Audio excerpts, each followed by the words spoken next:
بسم اللہ الرحمن الرحیم، السلام علیکم۔ وزیر اعظم پاکستان ایرانی صدر جناب ابراہیم رئیسی صاحب نماز جنازہ میں شرکت کرنے کے لیے ایران میں گئے، اور ان کے ساتھ ان کی کابینہ کے دیگر ارکان بھی تھے۔ وزیر اعظم صاحب نے وہاں پر سپریم لیڈر اور قائم مقام صدر جو ایران کے ہیں ان کے ساتھ افسوس کا اظہار کیا، اور پاکستان کے عوام کی طرف سے جو تعزیت ہے وہ کی انہوں نے۔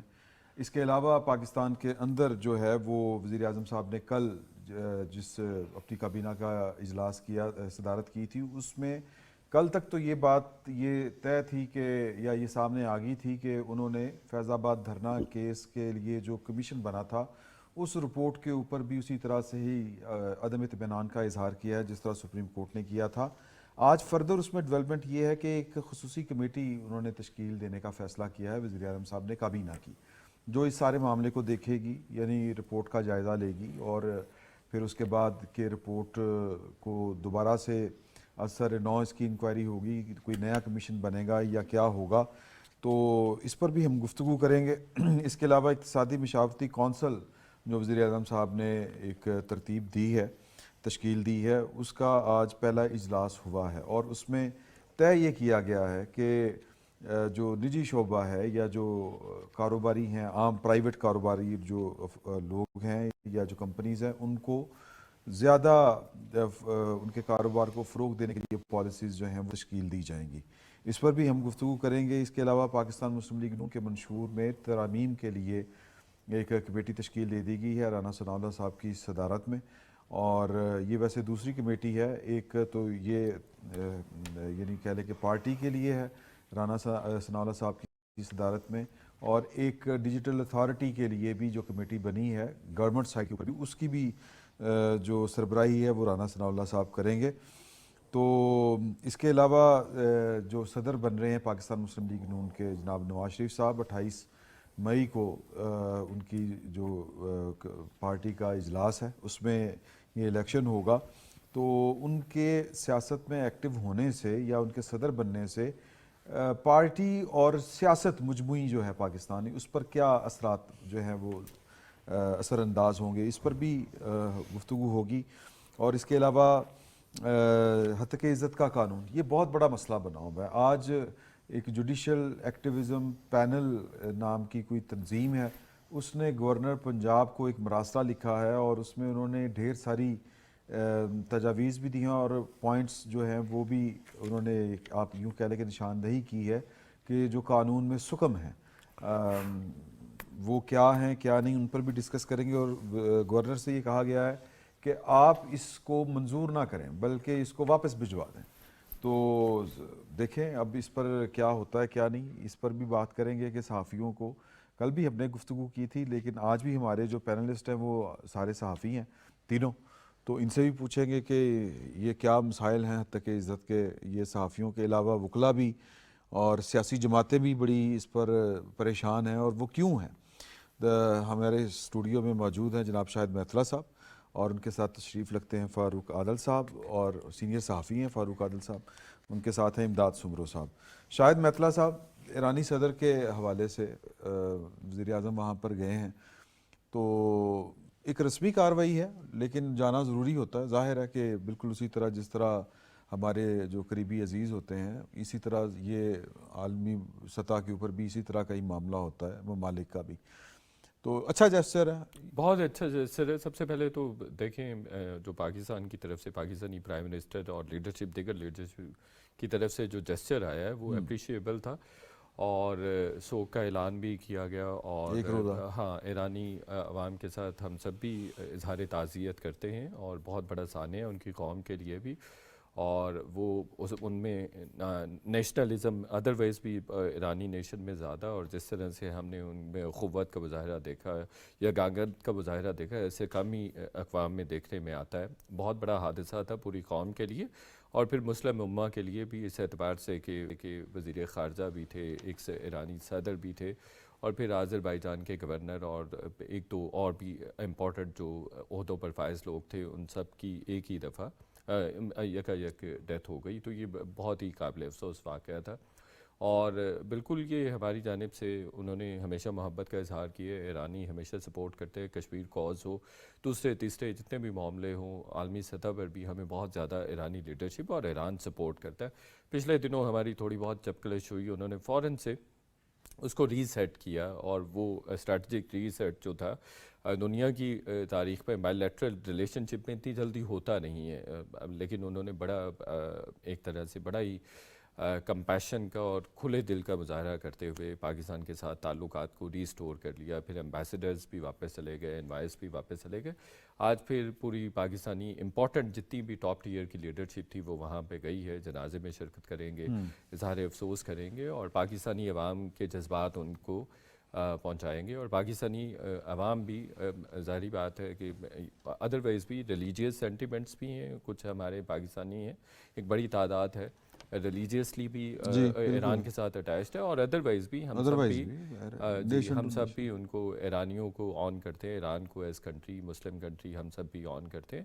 تو ہمارے جذبات کا بھی اظہار کریں گے, ہمارے جذبات, ہمارا سوگ اور ہمارا جو اظہار غم ہے وہ بھی ان تک پہنچائیں گے. تو یہ بہت اچھا جسچر ہے. فاروق عادل صاحب, آپ ہم پروگرام شروع ہونے سے پہلے آپ نے بڑا اچھا ایک نکتہ مجھے بتایا. جی, میں گزارش یہ کر رہا ہوں کہ اس کے 2-3 پہلو ہیں. جی, ایک تو یہ کہ اس میں پاکستان کا کردار تھا, چین کا تھا, سعودی عرب, ہم ایک نئی الائنمنٹ کر رہے تھے, ہم تینوں ملک جا کے تھا. جی, تو اس اور وہ کافی آگے معاملات بڑھ گئے تھے, اور یہ جو آگے بڑھے ہوئے معاملات ہیں, اس ایسے موقع پر ایک ایسے لیڈر کا انتقال کر جانا جو چیزوں کو بہتر کرنے اور اپنے آپ کا جائزہ لینے کی بڑی اچھی صلاحیت رکھتا ہو. جیسے ابھی میتلا صاحب نے کہا کہ ابھی گارڈز نے, انقلابی گارڈز نے ہمارے ہاں حملہ کر دیا تھا, جی, بہت بری صورتحال پیدا ہو گئی تھی, لیکن بہت اچھے طریقے سے انہوں نے ٹیکل کیا, ان کی طرف سے بھی, ہماری طرف سے بھی. تو اس اعتبار سے ہمارا جانا بہت ضروری تھا, تو یہ تو ٹھیک ہوا. لیکن ہمیں کچھ چیزیں اپنے نقطہ نظر سے دیکھنی چاہیے. ایران کو اپنا نقطہ نظر کیا ہے, یہ دیکھیے کہ ابھی جو ابراہیم رئیسی ہیں ان کی تدفین نہیں ہوئی ہے. جی, اور کل تک تو جنازہ بھی نہیں ہوا تھا. اس سے بھی پہلے اگلے صدر کے انتخاب کی تاریخ کا تعین ہو گیا. یہ کیا چیز بتاتی ہے؟ یہ بتاتی ہے سسٹم کی مضبوطی. صحیح. دوسری بات کہ سسٹم پر کوئی کمپرومائز نہیں ہے ان کے ہاں. جی, اگر کوئی اختلاف ہے, پولیٹیکل اختلاف نہیں ہے, جو صورت بھی ہے, آئین نے ایک بات کہہ دی, اس کے مطابق پروسیس از خود آگے چلنا شروع ہو گیا. ہمارے لیے سیکھنے کی اس میں بات یہ ہے.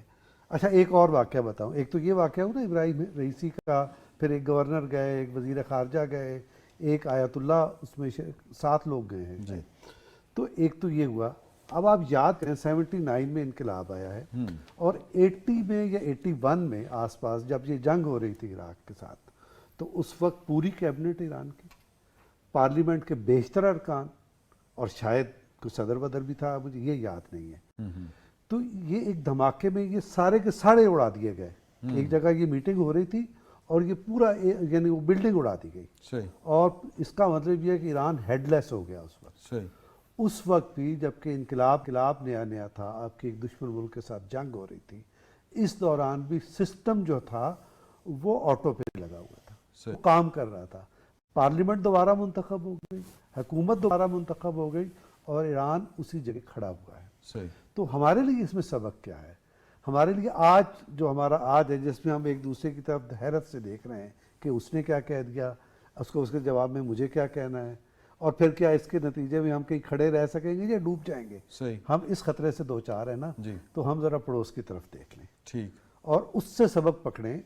اور وہ سبق ہمیں اپنے آپ کا تجزیہ اور جائزہ لینے کا بھی راستہ دکھاتا ہے, اور وہ راستہ بھی دکھاتا ہے کہ وہ اس راستے پر چل کے ہم استحکام حاصل کر سکتے ہیں. اگر ہم یہ نہیں کریں گے تو میرے خیال میں ایران کا یہ واقعہ, ابراہیم رئیسی کی شہادت اور ان کے ساتھیوں کی شہادت ہمارے لیے بہت سارے سبق ہمارے انٹرنل کے لیے رکھتی ہے. تو وہ قومیں جو دوسروں کی طرف دیکھ کے سبق لیتی ہیں, سیکھتی ہیں, وہی آگے بڑھتی ہیں, چل جاتی ہیں. اور جو نہیں آگے بڑھتی, نہیں سوچتی, نہیں جائزہ لیتی, ان کے ساتھ پھر حادثات ہوتے ہیں. اللہ تعالیٰ رحم کرے, اللہ تعالیٰ سب کو حادثات سے محفوظ رکھے. آپ نے بڑی اچھی نشاندہی کی ہے اور اس میں ایک نیا زاویہ نکالا. تو امداد صاحب آپ فاروق عادل صاحب کی بات سے تو میرا خیال ہے کہ پورے کا پورا اتفاق ہی کرتے ہیں. بالکل جی، میں مکمل اتفاق کرتا ہوں. ایک تو جو ایشو تھا نا جو اپنا میتلا صاحب نے کہا نا کہ یہ خطے کے لیے بھی ایک ظاہر بڑا مسئلہ تھا نا، دھچکا تھا، کیونکہ ری الائنمنٹ ہو رہی تھی، نئے اپنا پالیسیز بن رہی تھیں، اسٹریٹجیز بن رہی تھیں. اپنا فاروق عادل صاحب نے بھی یہ بات کی. دوسرا جو سسٹم، یعنی شخصیات تو ظاہر ہے انسان نے تو جانا ہوتا ہے نا، رہنا سسٹم نے ہوتا ہے. جی تو آپ نے دیکھا ہوگا جو ہوا تھا اپنا ادھر امریکہ میں کیپٹل ہل پر جس طرح حملہ ہوا تو اس کو سسٹم نے رسپانس کیا تھا نا. صحیح. کیونکہ سسٹم اگر آپ بنا کر جاتے تو سسٹم اسی جو آئین میں دیے گئے یا طے کیے گئے اصولوں کے اوپر چلتا ہے. تو مطلب یہ جو ابھی وہ تدفین نہیں ہوئی، نماز جنازہ نہیں ہوئی اور اگلے صدر کے الیکشن کی تاریخ کا اعلان ہو جانا، یعنی ایران کو سسٹم چلا رہا ہے. ہمارے پاس بھی آئین ہے، ہم بھی ظاہر ہمارے ہاں تو اب تمام اداروں کا اس معاملے پر اتفاق بھی ہے اور حزم بھی ہے کہ ہم آئین کے مطابق چلیں گے، لیکن ماضی میں نہیں ہوتا رہا ایسا. ماضی میں تو پتہ نہیں کیا کیا ہوتا رہا ادھر. تو یہ بڑی اب ہمارے لیے سبق بھی ہے، مثال بھی ہے کہ ہمیں اگر سسٹم چلتا ہے تو پھر شخصیات تو انسانوں نے تو آنا جانا ہوتا ہے اور سسٹم ہی ملک کو آگے لے کر چلتے ہیں، اور کنٹینیوٹی جو ہے وہ بڑا میٹر کرتی ہے. اگر وہ نہ ہو تو پھر ملک نہیں چلا کرتے، بڑا نقصان ہوتے. تو وہ انہوں نے ثابت کیا ایران نے. چلیں، آپ نے کیپٹل ہل کی بات کی تو باتیں جو ہیں پاکستان میں ایک ہی جگہ پر یوں لگتا ہے کہ رکی ہوئی ہیں سیاسی حوالے سے، یہ ریاستی حوالے سے. تو وہ یعنی ایسے نہیں کہہ رہا میں کہ یعنی مکمل ایک جامد والی صورتحال ہے، ایسا بھی نہیں ہے. چیزیں جو ہیں وہ آگے بڑھ رہی ہیں. جس طرح پاکستان کی اکانومی میں جو ہمیں انڈیکیشنز آ رہی ہیں وہ اچھے ہیں.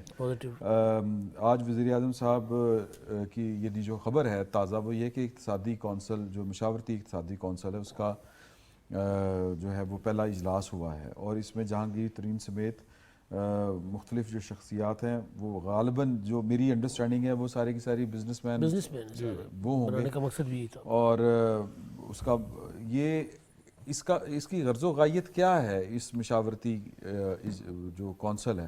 عمران صاحب ہر دفعہ ویسے تو ایڈوائزری کونسل بنتی ہے، لاسٹ ٹائم بھی بنی تھی، عمران خان صاحب نے بھی، سارے وزیر اعظم بناتے ہیں. وزیر اعظم کوشش کرتے ہیں کہ اقتصادی اعتبار سے آگے بڑھا جائے، اور ہمارا تو ویسے بھی ایشو آف دی ڈے بھی یہی ہے، اور اگلے 10 سال بھی لگ رہے یہی سب سے بڑا ایشو ہوگا. اکانومی کو سنگین طرح کے چیلنجز کا سامنا تھا. نون لیگ کو یہ بہرحال کریڈٹ جاتا ہے، ان پہ بہت ساری تنقید ہو سکتی ہے، لیکن یہ بہرحال کریڈٹ جاتا ہے کہ ان کی اکنامک گورننس جو ہے وہ بہت بہتر ہے as compare to others. For example 2.38% کی ریشو سے جی ڈی پی نے گرو کی ہے، وچ از ویری گڈ سائن. اور وہ ادروائز ورلڈ بینک بھی، آئی ایم ایف بھی، سارے یہی پریڈکشنز کر رہے تھے.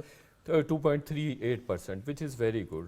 2.38% بڑا اچھا گروتھ ریٹ اس لیے ہے کہ پچھلے سال ہمارا مائنس پہ تھا، مائنس 2.1 تھا، 5.8 سے مائنس پہ گیا تھا. ہاں جی. تو وہ ادروائز بھی یہ پریڈکٹ کیا جا رہا تھا کہ 1% کی گروتھ سے بڑھے گی آپ کی اکانومی، اس سے زیادہ نہیں بڑھ سکتی. آئی ایم ایف بھی کہہ رہا تھا، ورلڈ بینک بھی یہ کہہ رہا تھا، لیکن بہرحال پل آؤٹ کیا ہے گورنمنٹ نے، پل آؤٹ کیا ہے. مہنگائی انفلیشن پہ بھی خاطر خواہ ہمیں رزلٹس نظر آ رہے ہیں جو کہ ایکسپیکٹ بھی نہیں کیا جا رہا تھا. خاص طور پر اگر پنجاب کی بات کریں تو وہاں پہ جو اشیاء خور و نوش ہیں وہ کافی سستی ہوئیں. گھی کی بات کر لیں، چینی کی بات کر لیں، آٹے کی بات کر لیں، تو یہ ایک طرح سے بہت جلدی چیزوں کو ریکور کیا، اور وہ بہرحال ان کو یہ کریڈٹ جاتا ہے. مریم نواز کو بھی جاتا ہے، شہباز شریف صاحب کو بھی جاتا ہے کہ گورننس کے اعتبار سے انہوں نے پروگرس کیا. ابھی بھی جو انویسٹمنٹس بھی آ رہی ہیں، کافی انویسٹمنٹس بھی، آج ایم بی ایس نے بھی لاء کر دیا ہے کہ آپ ایم او یو وغیرہ انرجی پہ سائن کر لیں. کچھ انرجی سیکٹر میں ان کی انویسٹمنٹس آنے جا رہی ہیں. میں بھی پچھلے دنوں سعودی عربیہ آفیشیل وزٹ پہ گیا ہوا تھا، تو وہ بڑے سیریس ہیں کہ پاکستان کے ساتھ کچھ انویسٹمنٹس کریں. وہاں منسٹرز وغیرہ سے بھی ملاقاتیں رہیں، اور بھی اس طرح کے لوگوں سے ملاقاتیں رہیں. تو وہ کمنگ ڈیز میں مزید بھی انویسٹمنٹس کرنے جا رہے ہیں، اور ایم بی ایس پی میں آئی ایکسپیکٹ کہ وہ جون میں آئیں گے، جون میں یا جولائی میں آئیں گے. تو دوسرا یہ ہے کہ ادروائز بھی امریکن جو امبیسڈر ہیں انہوں نے بھی انویسٹمنٹ کا انڈیا دیا ہے کہ انویسٹ کرنا چاہ رہے ہیں. کل جو اقتصادی کونسل کا اجلاس ہوا ہے اس میں بھی 3-4 چیزوں پہ بڑا فوکس کیا گیا ہے. ایک تو ڈیجیٹلائزیشن آف اکانومی جو کہ ایک پرانا سبجیکٹ ہے، اس پہ ہمیں گرو کرنے کی ضرورت ہے. پھر انویسٹمنٹس کو کیسے بہتر کیا جا سکتا ہے، انویسٹرز کو کیسے فیسیلیٹیٹ کیا، اس پہ بھی انہوں نے جائزہ لیا، اور اس طرح کی باقی جو اوور آل انویسٹمنٹ کلائمیٹ ہے اس کو بہتر کرنے کی کوشش کی۔ میرا ذاتی خیال یہ ہے کہ پاکستان میں پوٹینشیل ہے، سارے فور کاسٹ کرتے ہیں، ادروائز بھی انٹرنیشنل بھی آپ جو بھی رپورٹ پڑھیں گے، تھوڑی بہت اکانومی مجھے بھی پتہ ہے، تو ہمارے یہاں پوٹینشیل ہے کہ ہم 6 سے 10% پر ایئر جا سکتے ہیں، وچ از ویری ہیوج، چائنا اور انڈیا سے بھی آگے جا سکتے ہیں، بٹ ہمارے یہاں جو ڈومیسٹک انسٹیبلٹی ہے وہ ایک بہت بڑا مسئلہ ہے، بہت بڑا کاز ہے۔ مجھے آج بھی پتہ ہے کہ کل ایک بہت ہی اہم ملک کے انوائے نے کسی ہمارے 2-4 جرنلسٹ کے ساتھ بھی ملاقات کی ہے، کل ہوئی ہے ایک ملاقات کراچی میں، بڑی امپورٹنٹ ملاقات تھی، تو اس میں بھی یہ بات زیر بحث آئی کہ ہمارا جو انٹرنل انویسٹر ہے وہ بھی باہر جا رہا ہے، کچھ ایک دو چیزیں ہیں جن کو صحیح ہونا ہے، جن کو کریکٹ ہونے کی ضرورت ہے، تو ایسے میں پھر فورن انویسٹر تھوڑا سا ہیزیٹیٹ کرتا ہے، دو پیرللی وہ بھی چیزیں چل رہی ہیں، بہتری آ رہی ہے، لیکن ہمیں اپنے جو کور ایشوز ہیں، ڈومیسٹک ایشوز ہیں، ان پہ بھی توجہ دینے کی ضرورت ہے، اسپیشلی پولیٹیکل اسٹیبلٹی، اور یہ فاروق عادل صاحب تمام پولیٹیکل اسٹیک اسٹیبلٹی ہولڈرز کس کو طرح ہم آئے کہیں گی؟ نہ کہیں ٹیبل پہ لے کے بیٹھ کے بات آگے بڑھا سکتے ہیں۔ ہاں ٹیبل پہ کس طرح؟ اچھا فاروق یہ عادل تو صاحب روز ہی نسخے کوئی نہ کوئی ہمیں بتا دیتا ہے اسٹیبلٹی کا، میں تھوڑی سی بات کونسل پہ کرنا چاہتا ہوں۔ یہ ایک بڑا یونیک سا تجربہ ہوگا، کیوں کہ آپ کے یہاں پارلیمنٹیرینز بیٹھے ہوں، منسٹرز بیٹھے ہوں، یا ریاست کے دیگر ذمہ داران اسٹیک ہولڈرز بیٹھے ہوں، بیوروکریٹس بیٹھے ہوں، اور وہ جب کوئی تجاویز دیں، مشورے دیں، تو وہ آؤٹ آف دی باکس نہیں ہوتے۔ یہ جو کونسل ہے اس میں آپ کو جیسے بتایا گیا تاجر اور صنعت کار بھی شامل ہیں، اور شاید ماہرین معیشت بھی اس میں کچھ ان کا بھی حصہ ہے۔ تو یہ اگر سرکاری سسٹم سے الگ ہو کے کچھ چیز ہوگی تو دو طرح کا فیڈ بیک ہوگا، سرکار جو فیصلہ کرے گی اس کا فیڈ بیک ہوگا، اور جو سرمایہ کار کا فیڈ بیک ہے وہ بھی یہ کونسل دے گی۔ تو اس طرح سے وزیر اعظم اور حکومت کے لیے ایک بہتر فیصلہ کرنے کی گنجائش ہوگی۔ اور یہ کیوں ضروری ہے؟ جیسے ابھی ذکر ہوا کہ ہمارے سرمایہ کار ابھی ان کا اعتماد بحال نہیں ہوا، وہ باہر جا رہے ہیں، ابھی اکنامک کوریڈور جو ہے اس پر بھی کافی مسائل اور رکاوٹیں موجود ہیں۔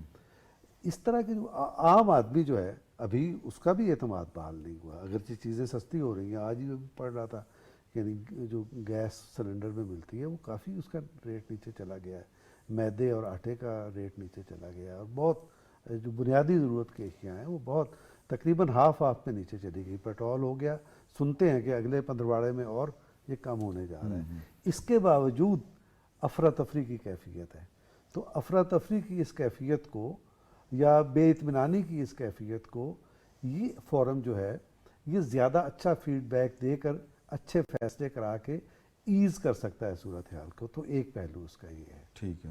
اچھا دوسرا جو آپ سیاست کی بات کر رہے ہیں، سیاست کی جو بات اب اس وقت پولیٹیکل ایرینا پر اتنی بے چینی نہیں ہے جتنی کسی اور منظر پہ بے چینی ہے اور پریشانی ہے۔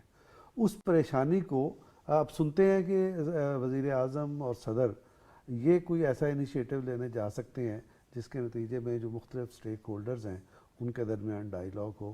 اصل بات جو بے نظیر بھٹو کہہ گئی ہیں جی مفاہمت ریکنسٹریشن کی بات کہہ گئی ہے، صحیح، یا جو کانسیپٹ پیش کیا تھا میاں نواز شریف نے ٹروتھ اینڈ ریکنسٹریشن، جب تک ہم اس طرف نہیں جائیں گے ہماری چیزیں ایسے ہی رہیں گی۔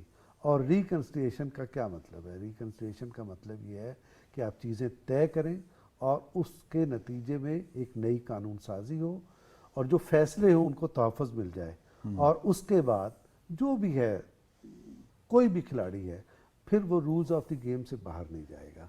یہ سبب اس کا یہ ہے، یہ جو آپ کہہ رہے ہیں کہ اسٹیبلٹی نہیں ہے، سبب اس کا یہ ہے کہ رولز آف دی گیم طے ہوں گی لیکن ہم ان کا احترام نہیں کر رہے، تو جس وقت یہ صورتحال پیدا ہو جائے گی میرے خیال میں ہم بہتری کی طرف چلیں گے۔ یہ اقتصادی کونسلوں سے اور مشاورتی کونسلوں سے چیزیں بہتر ہو سکتی ہیں، یا پھر حل وہی ہے کہ جو اصل معاملات جن کی طرف شاید میتلا صاحب نے بھی اشارہ کیا کہ پوٹینشیل تو بہت ہے لیکن اسٹیبلٹی کوئی نہیں ہے اور پھر کنٹینیوٹی کوئی نہیں ہے، کوئی نہ کوئی ایشو ہی بنا رہتا. دیکھیں ایک محاذ تو نہیں ہے نا. اصل مسئلہ یہ ہے کہ آپ پولیٹیکل اسٹیبلٹی لے آئیں لیکن پالیسی نہ ہو آپ کے پاس, صحیح. اور آپ کے پاس پالیسی وہ ہو جو اپنا سرمایہ کار دوست نہ ہو, اپنا کوئی جو سرمایہ کار ہے اس کو یہاں سے دوڑا دیں آپ.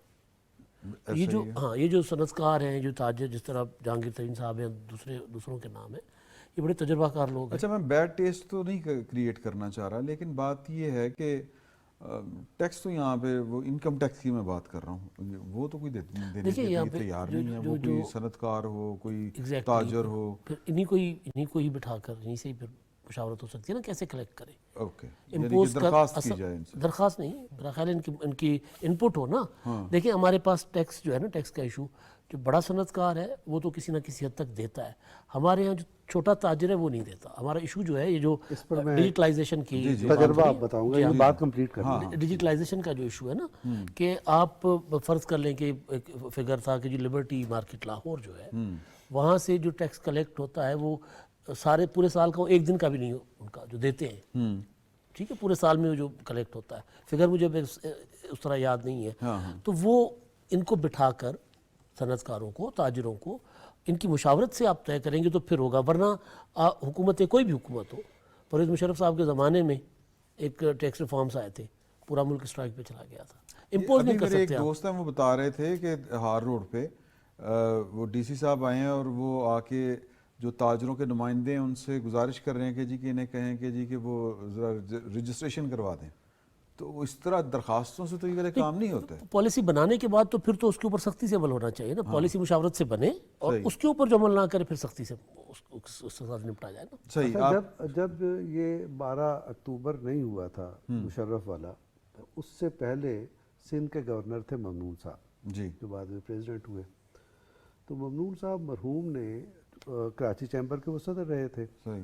تو ان کا رابطہ ملک بھر میں تاجروں کے ساتھ بھی تھا, ریٹیلرز کے ساتھ بھی تھا. تو انہوں نے ایک انیشیٹو لیا اور ایک ملک بھر کے ریٹیلرز کی نمائندہ کانفرنس کے پی کے گورنر ہاؤس میں ہوئی. صحیح. اور اس میں چیزیں یہ طے پا گئیں کہ 0.75% ہر ریٹیلر اپنا ٹیکس دے گا, اور چیزیں یہ طے پا گئیں اور آلموسٹ معاہدہ ہو گیا کہ اسی رات 12 اکتوبر ہو گیا. اور یہ کیا کرایا اس پہ پانی پھر گیا. ایک پہلو تو یہ ہے. تو اگر ہم اس طرح کا کوئی ایکٹیویٹی کریں جس میں جیسے سوبرو صاحب کہہ رہے ہیں, کانفیڈنس پہ لیں اور ان کے ساتھ بیٹھ کے ایک معاہدہ کریں. ایک تو یہ بات کہنا چاہ رہا ہوں. دوسرا ڈی سی کی منت سماجت کی آپ نے بات کی, جی, یہ بات ہمیں ضرور پیش نظر رکھنی چاہیے کہ یہ ڈی سی تو آپ کو پتہ ہے کہ ایک ضلع کا بادشاہ ہونا چاہیے اس کو. جی. اور یہ ڈی سی کا جو نظام ہے, اس کا نام کچھ بھی ہو, یہ مغلوں سے بھی پہلے کا ہے. یہ جو ہمارا ڈسٹرکٹ مینجمنٹ گروپ ہے نا, یہ پورا اس کا جو اسکیلیٹن کھڑا ہوا ہے یہ مغلوں سے بھی پہلے کا ہے. اور یہ اس کو انگریزوں نے چھیڑا نہیں, اور بنگلہ دیش اور انڈیا میں اس وقت برقرار ہے. ہمارے یہاں جو تنویر نقوی نامی ایک دانشور سو کارڈ آیا, اور اس نے ضیاء الحق اس کی طاقت سے پرویز مشرف کی آپ کا پورا یہ نظام تلپٹ تباہ کر دیا. اس کو تلپٹ چھوٹا لفظ ہے, اس کو اچھا کوئی متبادل نظام نہیں دیا. متبادل نظام کیا ہے؟ اب مجسٹریٹ پہلے اگر نکلتا تھا ریٹس کو, اب ریٹ سے ہم چلے جائیں گے ٹیکس پر, چیک کرنے نکلتا تھا تو مارکیٹ میں خوف کی فضا ہوتی تھی کہ اس نے اگر دیکھ لیا تو خرابی ہو جائے گی. اب ہوتا کیا تھا, وہ چالان کرتا تھا, پھر یہ چالان اس کی اپنی عدالت میں پیش ہوتا تھا. اب جس کی عدالت میں پیش ہوتا ہے اس کو تو مارکیٹ کا پتہ نہیں ہے کیا ہو رہا ہے, وہاں کرائم کیا ہوا ہے. لہٰذا حکومت کے کنٹرول سے یہ چیزیں نکل گئی ہیں. اسی طرح سے آپ کو یاد ہے یہ جو دھرنا رضوی صاحب نے دیا تھا پل پہ, فیض آباد دھرنا, کتنے لوگ تھے؟ 300-400 لوگ تھے, اور پوری ریاست کو انہوں نے ایسا لگتا ہے شکست دے دی تھی. کیسے دے دی تھی؟ اس لیے کہ آپ کا ڈسٹرکٹ مینجمنٹ گروپ تباہ کر دیا گیا ہے. اس کے پاس کوئی طاقت نہیں رہی, اس کے پاس کوئی دانت نہیں ہے. اب یہی وجہ ہے کہ آپ کو رجسٹریشن کرانے کے لیے ڈی سی آتا ہے اور منت سماجت کرتا ہے. تو آپ نے مہنگائی پہ قابو پانا ہے, آپ نے اسٹریٹ کرائم کو روکنا ہے, آپ نے